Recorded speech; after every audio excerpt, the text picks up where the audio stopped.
In the Tao Te Ching, or Book of Tao, Lao Tzu said, "Those who have the knowledge don't predict, and those who predict don't have knowledge." He could have been an investment guru because he shared his thoughts with another investment guru, the Nobel Prize winner Eugene Farmer. He also said that markets were impossible to predict. So why then do we see at this time of year a flurry of investment analysts putting out their predictions for 2021? Now, I wouldn't dream of doing such a thing. So I'm happy to make my forecast for 2021 because forecasts are not predictions. They have an element of probability about them, which gets the forecaster off the hook when things go wrong. I forecast the year 2021 to be all about momentum and trends. The central bank policy of zero interest rates means that all the old economic relationships and calculation of value that we knew and loved have made all of our old-fashioned theories of value and economic rationality quite irrelevant. Share prices are dominated by the huge weight of money injected by the authorities during pandemic-burdened 2020 to protect jobs and to stop the markets from going down. In 2008, the combined balance sheets of the European, Japanese, UK and US central banks totaled a mere 4.1 trillion. Today, it is around 21 trillion.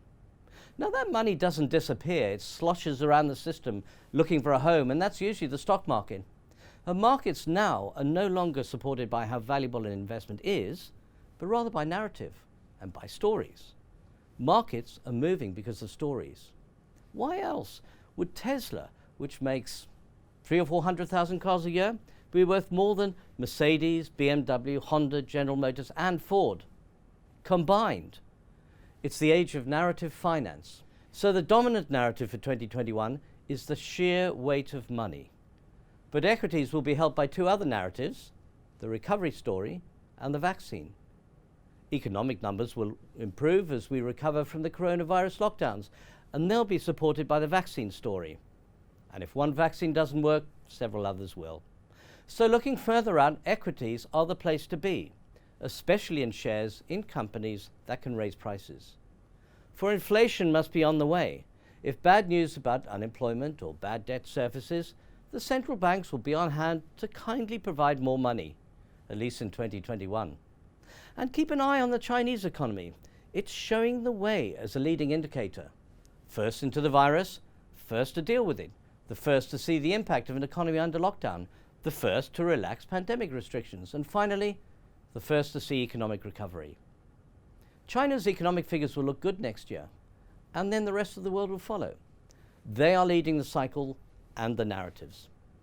And what's the future for Hong Kong in 2021? Well, business confidence is fundamentally impaired with the continued drip, drip, drip of bad news about what's happening here. It's adding to the uncertainty that's hung around for a couple of years now.